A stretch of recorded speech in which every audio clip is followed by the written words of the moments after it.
Good morning, everyone. Welcome to the EasyPower Tuesday Refresher webinar series. My name is Jim Chastain. I'm an applications engineer here at EasyPower.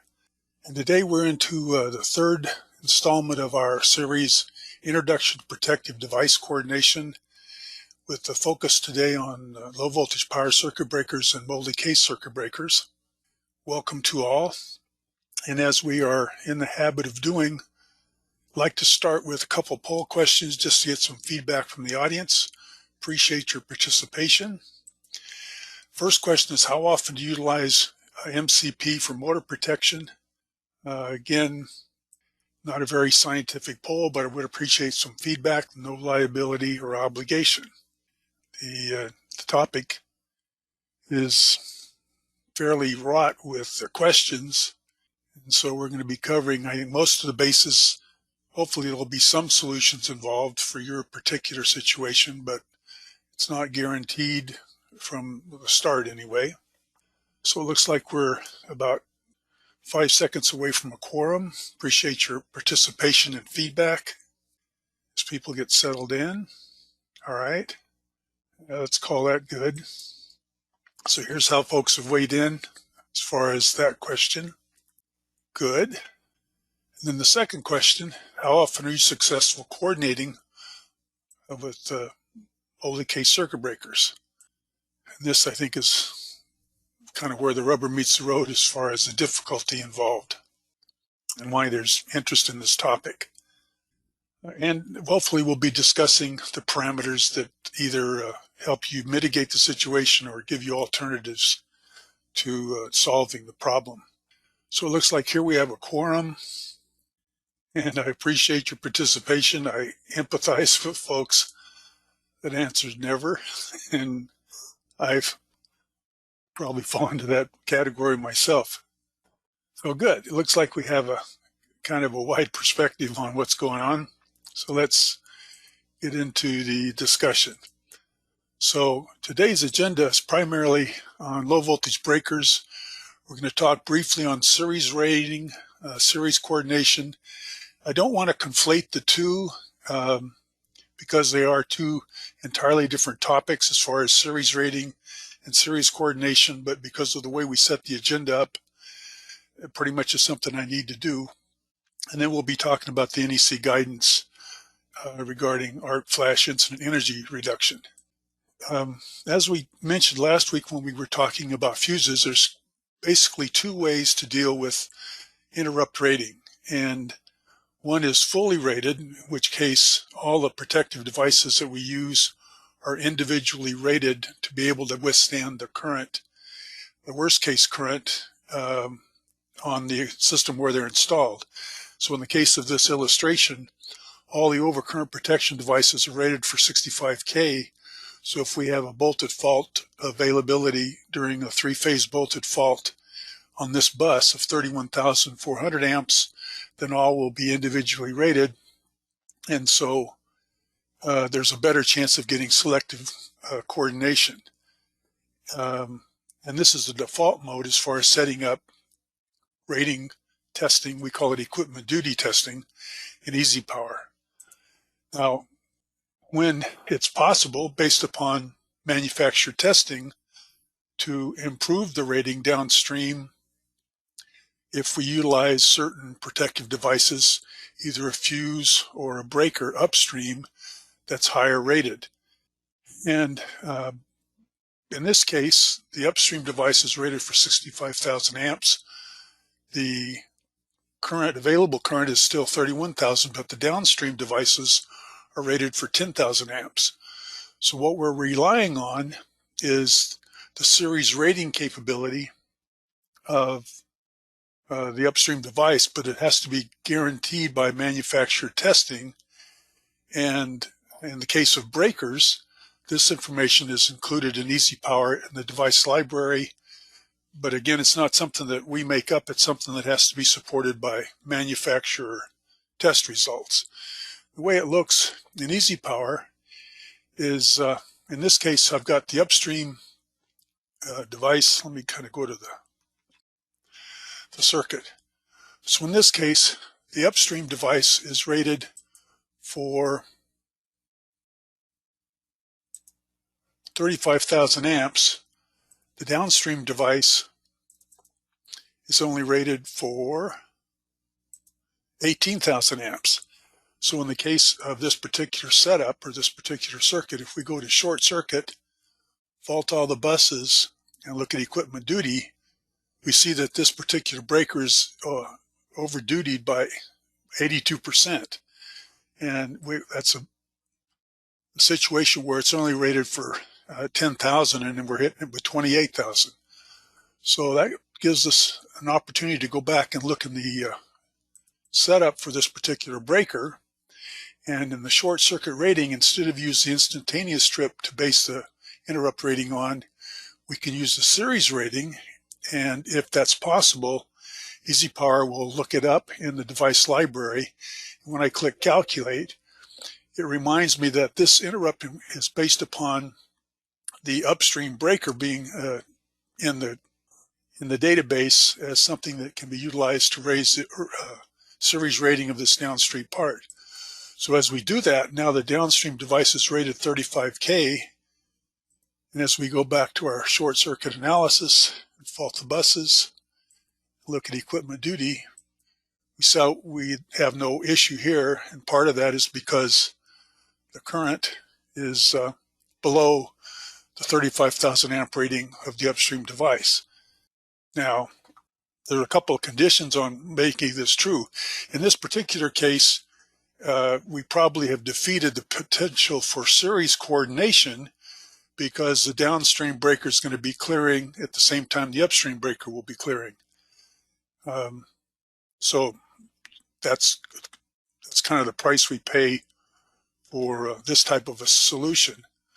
On the other hand, the downstream breaker does not include, if we have parallel motor loads, the series rating issue does not include the ability to consider the fact that if we have a fault on one of those loads, that current isn't necessarily sensed by the downstream breaker. So motor contribution are really not part of the equation for series rating. So it can't be used in this particular case. Now we all agree that coordination is basically the adjustment of series devices such that the one closest to the load is going to trip first based upon a fault on that particular feeder. Well, in the case of multi-case circuit breakers in the circuit, we have two active mechanisms that provide protection. The thermal trip unit is actually represented by this top section, and it increases as the current increases. The trip time will decrease. And then there's a bottom part, which is referred to as the magnetic trip, and this is for instantaneous protection. Well, it's this center column that connects the two that's basically an unknown given current that falls into this range. The manufacturer is only guaranteeing the device to clear when that current intersects the upper right-hand boundary of the trip curve. So in this particular case, if we had a 2500 amp, just kind of guesstimating, 2500 amp fault current, the clearing time that we would have to utilize in calculations is up around 10 seconds. It could happen sooner than that, but the manufacturer is not guaranteeing it to clear outside of this particular boundary. And so that's one of the advantages of multi-case circuit breakers. They're described or tested to UL requirements, and they must carry rated current at 40 degrees ambient in open air for a given amount of time, for indefinitely. And then for 200% rated maximum current for these lengths of time based upon the size. So this is part of the UL testing. And this is part in the construction is built into the construction of the device, where we have a bipolar or a bimetal metallic sensor that carries the current, and as it heats up, it will release the latch, and this provides the thermal protection. The magnetic element here at the top would respond to the impulse or the quicker to the fault current being high, and this gives us the instantaneous trip. Now, the magnetic trip is why the arc flash levels tend to be low when we're using multi-case circuit breakers for circuit protection, and by the prescribes of UL 489, it must have an instantaneous trip. Now, this requirement pretty much makes it a difficult task to try to coordinate for multi-case circuit breakers with all having a instantaneous trip setting that usually cannot be deleted or avoided.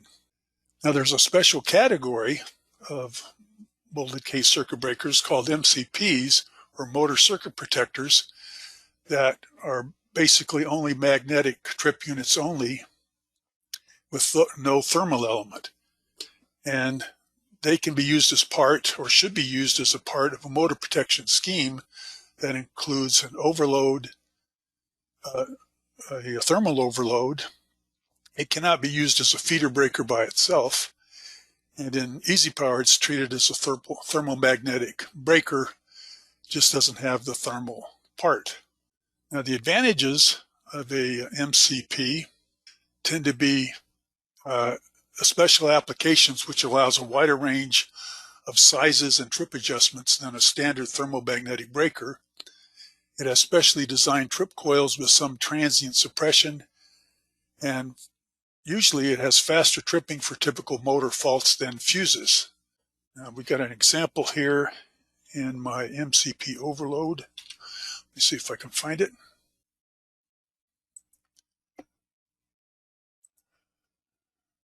Now again, so we've included this particular configuration with an MCP breaker down on the secondary and an overload protector. And if we go into coordination and look at the plot,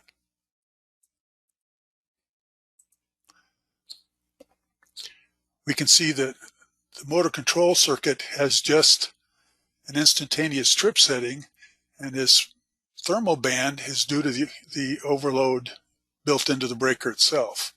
So it's a separate device or separate mechanism that's more adjustable than the thermal settings in a multi-case circuit breaker. So that gives us the instantaneous protection and then some variability in the thermal side of things.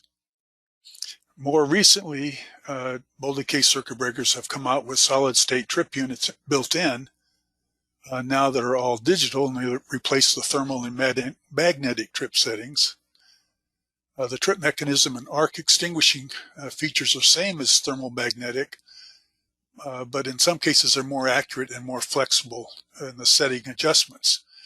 It's still requiring or utilizes an instantaneous trip, and it's potentially easier to put or include ground fault in one of these more recent multi-case circuit breakers. And they're becoming standard for larger size breakers for 100% rated breakers, so they don't have to be derated. So a typical time current characteristic curve for large motor multi-case circuit breakers with solid state trip units give us the ability to have an adjustable pickup for the thermal and long-term delay and short-term, but again we still have the necessary instantaneous trip built into the circuit. So we get kind of the advantages of both worlds. That gives us some ability potentially to coordinate with other devices. By design, multi-case circuit breakers can be difficult for an evaluation of their need for replacing or degrading their operation. So no user serviceable parts are available. In fact, just opening the case voids the warranty. Frequently, thermography is proven useful to get some assessment of the breaker condition. Unfortunately, or as part of that particular task, we need to make sure we're taking the IR scans when the equipment's in use and at its normal or high-end performance level. UL 49 type testing requires 2 fault interruptions at the breaker max fault rating. IEEE 1458 covers the life expectancy and field testing of multi-case circuit breakers, but again, this is not free as part of the investment. And arc flash calculations assume that all the breakers function within the published TCC curves. So it's part of the assumption that you make as you're invoking the arc flash standard calculations. Multi-case circuit breakers interrupting ratings have a single short circuit rating stated in root mean squared symmetrical amps using the half cycle network. However, breakers testing is done at a specific power factor, so if your system's X over R exceeds the test value, the breaker must be derated. EasyPower does this automatically using smart duty. For instance, if you're using 10,000 amps and below, the test power factor at the factory is going to be 0.5, and the equivalent X over R is 1.7. EasyPower will compensate that for the X over R in your system where that particular device is installed and give you an apples and apples comparison to the fault current. And we already mentioned that the standard MCCBs are rated for 100% current continuously. In an enclosure, they're generally committed or limited to 80% continuous circuit, and continuous is defined as 3 hours. And this is the basis for the NEC load calcs using 125% of continuous loads when we're doing a design. Now, coordination between multi-case circuit breakers generally is a problem. They may coordinate below a certain level of fault current if the maximum fault current is less than the instantaneous backup. And so if we have a situation where we have breakers installed in series, multi-case circuit breakers, the downstream fault may literally cause all 3 breakers to trip because of this need or requirement that each has an instantaneous trip. So the NEC does not require selective coordination except for emergency power systems, and manufacturers are now testing for series coordination between breakers to compete with fuses on coordination, which is the alternative. This series coordination is only valid by test, and the test data shows that the multi-case circuit breakers will coordinate even though the curves overlap. It may be limited to this, in fact, it most often is limited to the same manufacturer because no one's going to test their competition performance. And it's valid up usually only to a maximum fault current. An EasyPower device library tracks this information, and if it's in the data sheet and if it's available from a manufacturer, we include it in the device library. Again, don't confuse series coordination with series rating. They're 2 different concepts altogether. Selective coordination of multi-case circuit breakers was required starting in 2005 on emergency power systems, and that spurred the manufacturers to improve their testing and documentation to be able to compare with fuses, which can be coordinated as long as we set them up on a 2-to-1 basis. So there's 2 techniques to coordinate with multi-case circuit breakers. Use the upstream breaker with the high short circuit withstand rating and set the instantaneous above the actual maximum fault current. That way it'll force the first or downstream system to trip first before the second trips on instantaneous with some amount of time delay. And at the same time, use the manufacturer's data to verify that multi-case circuit breakers are tested combinations and shown to coordinate up to the fault current that you have to deal with. So let me see if again, this is only valid by test. Even though the curves overlap, test results show that they're coordinated. And again, this is tracked in EasyPower device library. So the way this looks, let me see if I can call up an example.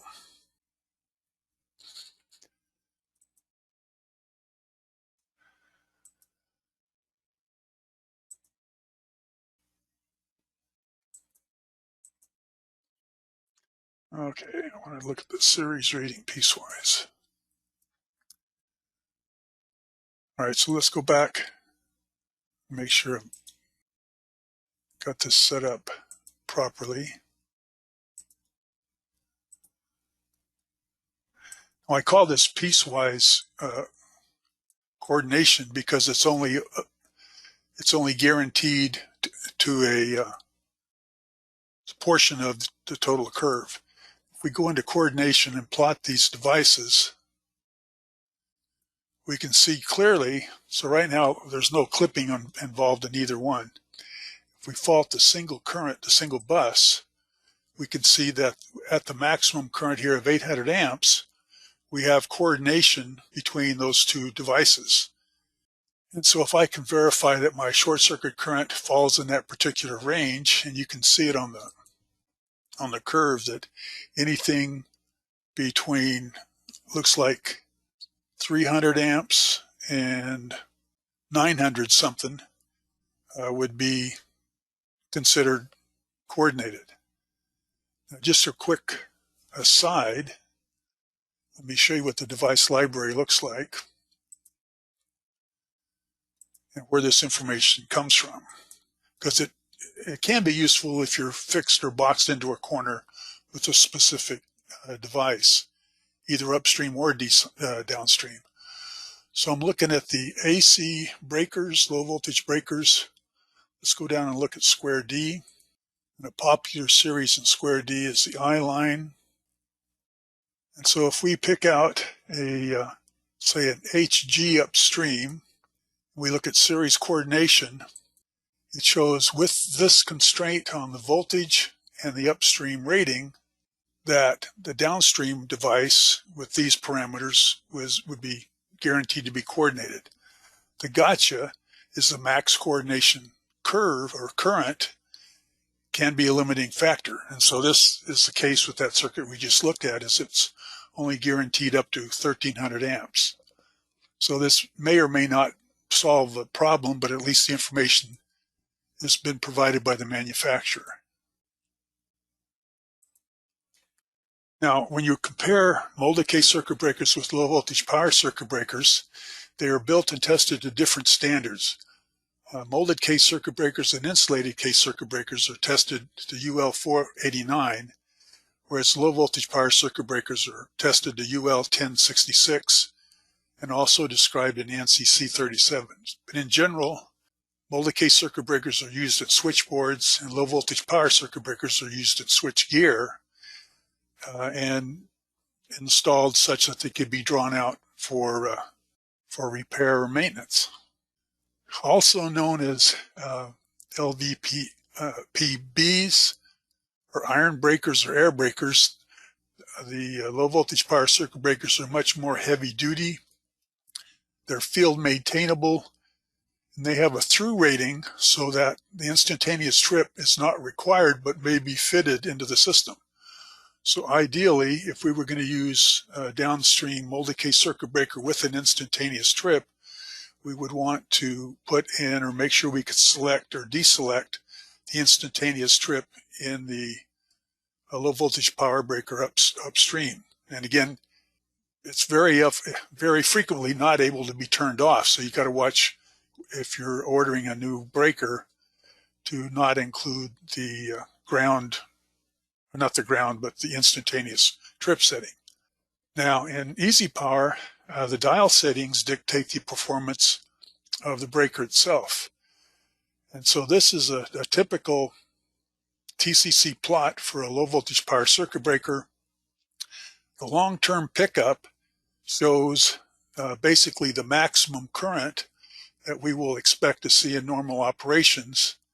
And it's entered as a long-term pickup setting on this particular block. Then the long-term delay, or the time at which this in effect becomes effective, is entered as the LT delay, and it's shown by the corner on the time plot at that particular current. Then the short-term pickup is defined by the pickup, in this ST pickup, and again we're defining the current that's going to be measured or sensed for at the short-term time point, and then the minimum delay, or the delay in this case is minimum. There's a minimum, intermediate, and long, and that's going to determine the time delay at that current. And then finally, the instantaneous pickup, if it exists, would be the last setting down here. And so coordination is basically something of detuning the instantaneous pickup. So let's go back and see if I can find that.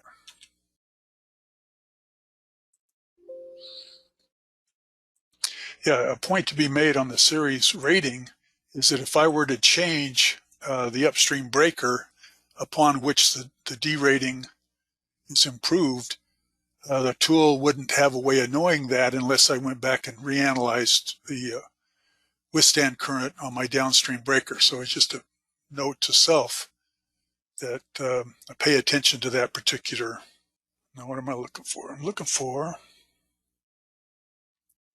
okay, here we have an MCP downstream breaker and a low voltage power circuit breaker upstream. And if we go into coordination, let me see if I have protected it. And so what we show is for a fault on this bus, we have instantaneous. Now this is a good example where there's more data. Usually by convention, we limit the curve, or the curve data is limited to 0.01 seconds. But here the manufacturer has supplied data down below that timeline, and we can see the instantaneous is valid for any current.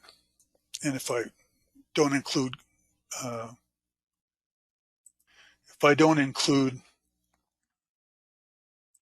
clipping, I can see that instantaneous curve carries out for as long as we have time to think about it. So the point is, we get coordination on this particular circuit pretty much because we've limited the setup current, or set the instantaneous setting on the low voltage power circuit breaker higher than when the low voltage, when the downstream breaker picks up. And so that's handled with the pickup setting higher as opposed to lower. In other words, if we set it low, it's going to be a problem. We have miscoordination. So that's why we want to set it high, generally high as possible. And in that case, we have coordination. Now you might say, well, and so in this case, we're using a fuse to protect the transformer. And you can see that we wouldn't be worried about the inrush for the downstream protection, but we want to make sure that the fuse is not going to be sensitive to the inrush to the transformer. So in this case, we have coordination through all three circuits. Okay, the National Electric Code, as we kind of indicated earlier, for emergency services has special requirements for series coordination. And in the 2020 release, they've included documentation on each of these articles. And again, most are considered critical operations or life support. They've included a informational note that basically answers the debate concerning how to handle coordination on the normal side of a transfer switch. Here we've got a transfer switch that switches between the standby current of a generator, or the current from a standby generator's emergency source, and the normal supply. And basically what the note says, in the normal operations, the lowest has to be coordinated with the upstream device, but outside of that supply, we don't necessarily have to have coordination here. The question comes up is, how do you do that? And frequently what is the solution is that these are not coordinated. They may very often be the same value as far as strip up settings. trip settings.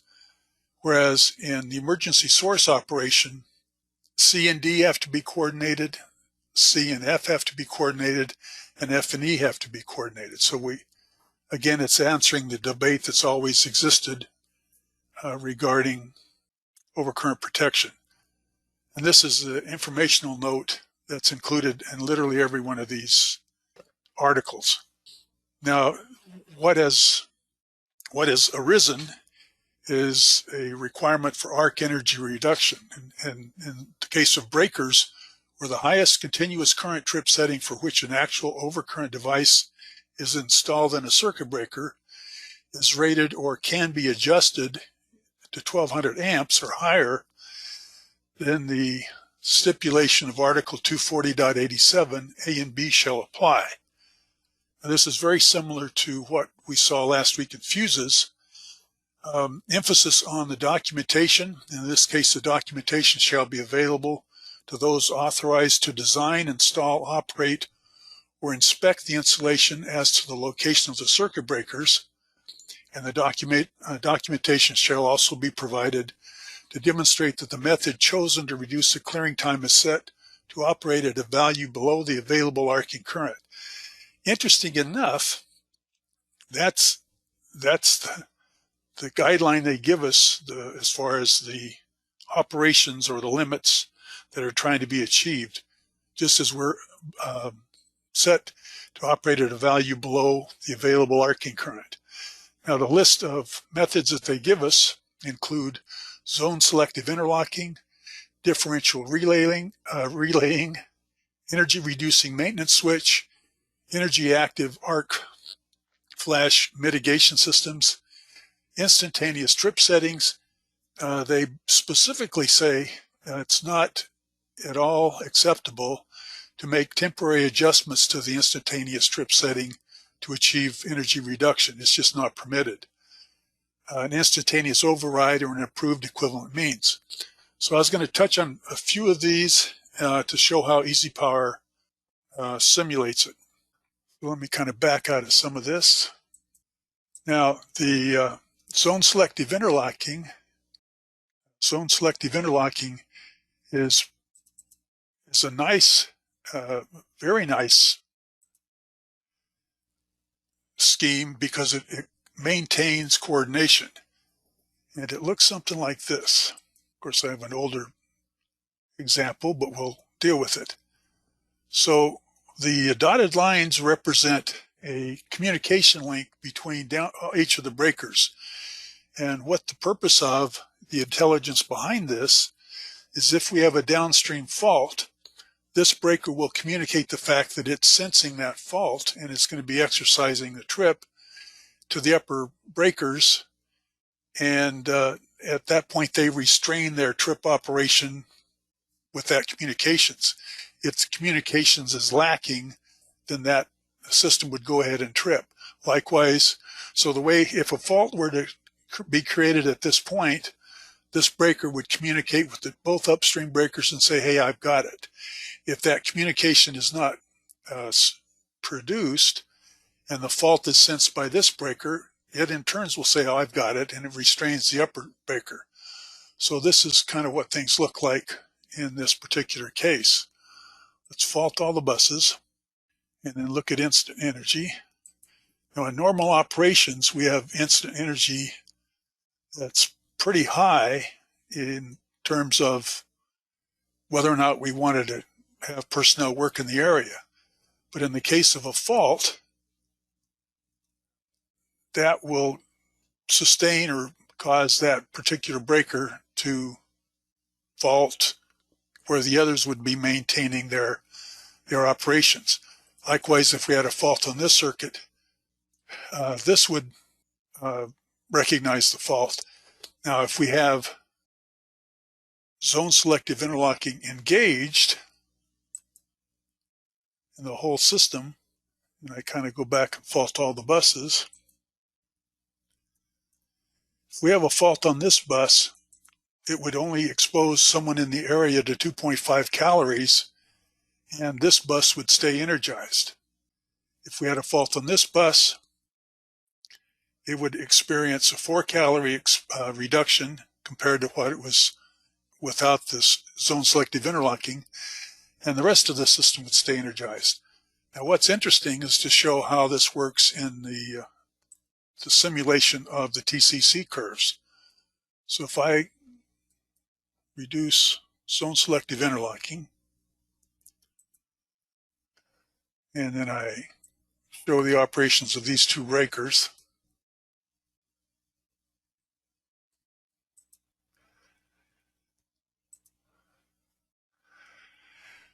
and turn it on. Now, so if in normal operations without zone selective interlocking on, we have a fault on this breaker, that energy, the instant energy, is determined by the integration time at the point of interaction. So if this is the faulting bus, if I insert arcing current, you can see my arcing current would intercept the setting for the trip unit at this point, and that's what gives me the 15-calorie result. Likewise, if I fault the upper bus the same way, my arcing current is about the same, and it's going to be higher because now we're running a slower trip so we can coordinate the two. If we turn on zone selective interlocking, and I have a fault at the downstream bus, that breaker trips quicker, and now where I intercept my arcing current will be much quicker than the 300 milliseconds we saw before. It looks like it's somewhere near 60 or 70 milliseconds. Likewise, if we have a fault, or if this breaker doesn't restrain the upside breaker, we kind of release both of them here. Then the upstream breaker trips, and we have the same instant energy on that bus as well.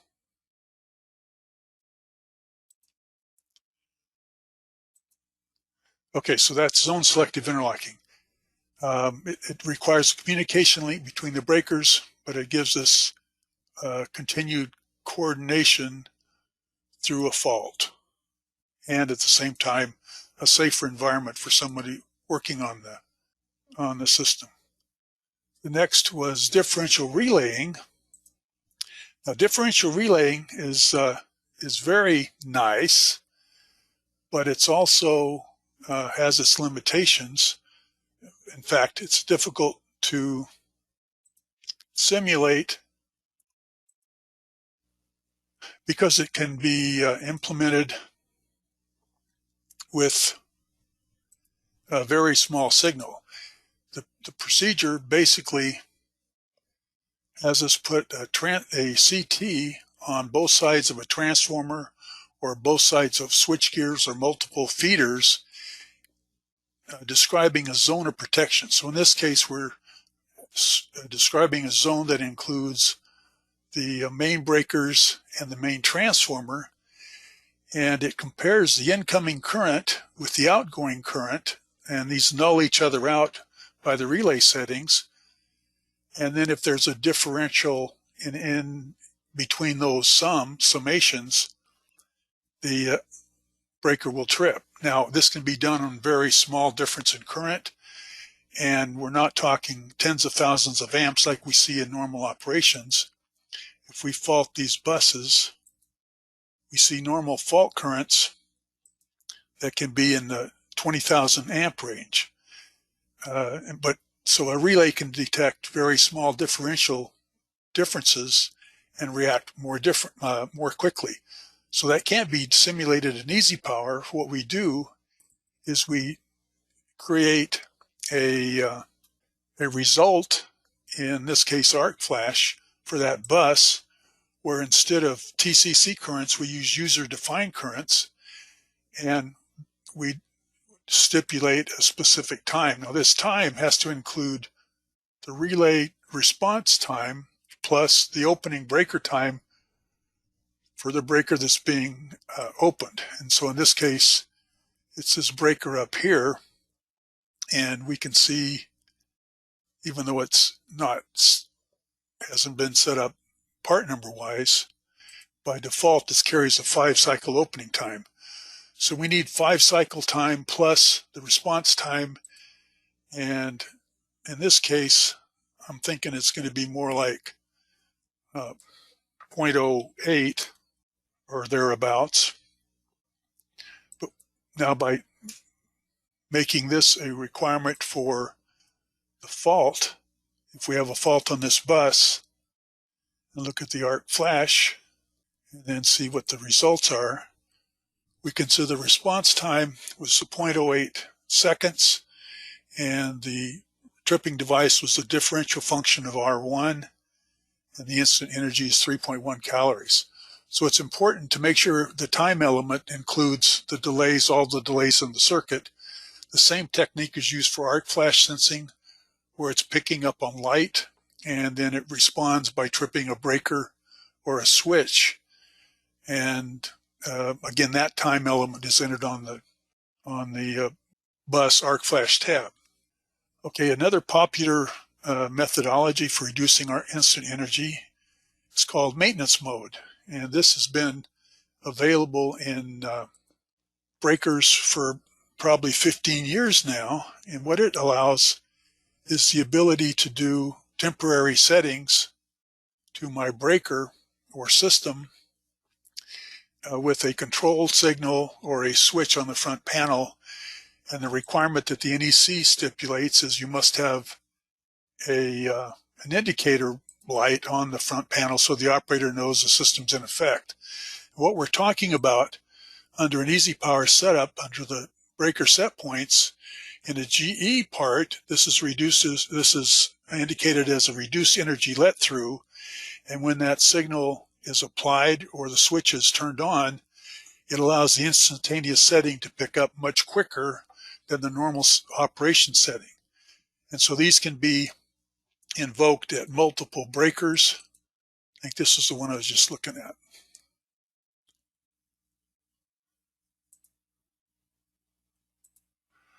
Yeah. No, so this is set normally to pick up instantaneous at 55,000 amps, and it'll be looks like 1/10 of that when we're turn reduced energy let through on. So anyway, the way this looks, if I turn on if I fault all the buses in normal operations, I have energies of 38 calories, 5 calories, and 12 calories. If I turn maintenance mode on, and again we have it installed on each section, we can have exposure reduced to 3.5 calories on this bus, 3.7 calories on this bus, and just over 4 calories on the main switchgear. The significance is we don't turn all of the system on, we just turn on the system that we're going to do maintenance on, and then be able to operate in that active equipment, hot equipment, with a safer environment.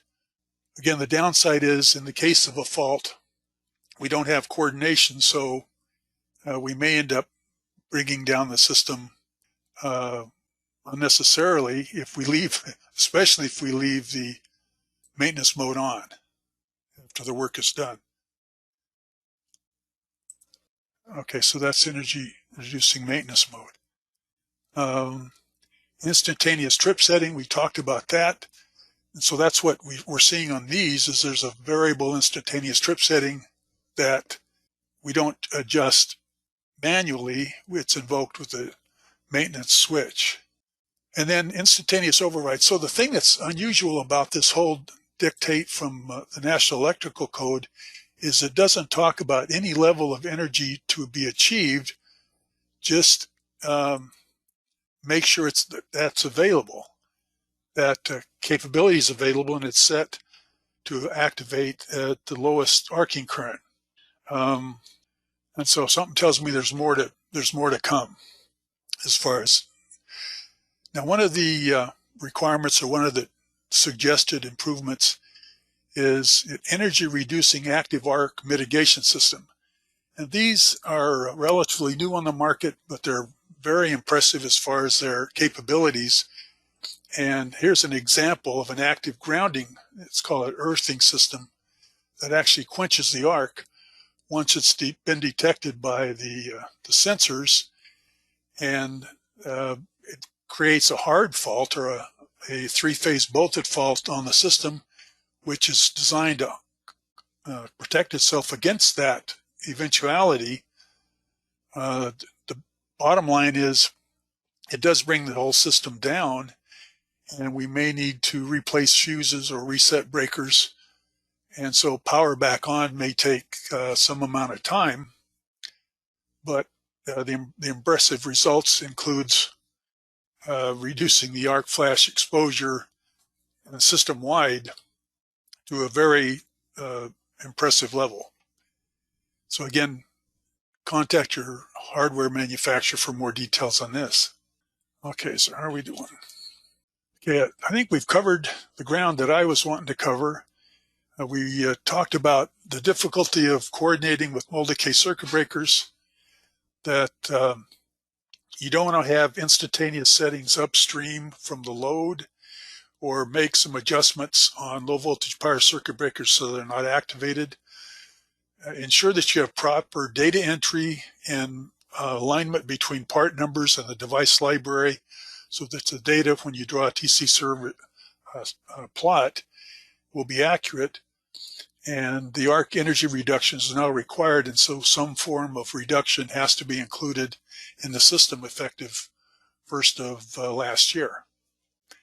Appreciate you attending today, and we weren't able to answer any questions online, but we'll follow up with a Q&A via email. Talk to you next week when we're going to talk about relays and transformers and ground protection. Have a good day.